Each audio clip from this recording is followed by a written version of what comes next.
Welcome to Singam talks. ఈరోజు మనం టమాటా నెత్తళ్ళ curry అనేది ప్రిపేర్ చేసేసుకుందాము. Let's get to the video. First మనం కొన్ని నెత్తళ్ళు అనేది తీసేసుకుందాము. వీటికి ఇవి హెడ్ ఇది ఉన్నాయి కదా, ఇవి తీసేసుకోవాలి.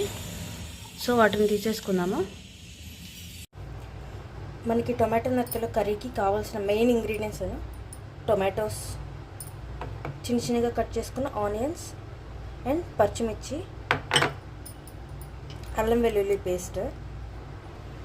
సో ఇప్పుడు మనకి ప్రిపరేషన్ అనేది చూసేద్దాం. ఫస్ట్ స్టవ్ ఆన్ చేసుకొని కడాయి పెట్టుకున్నాం.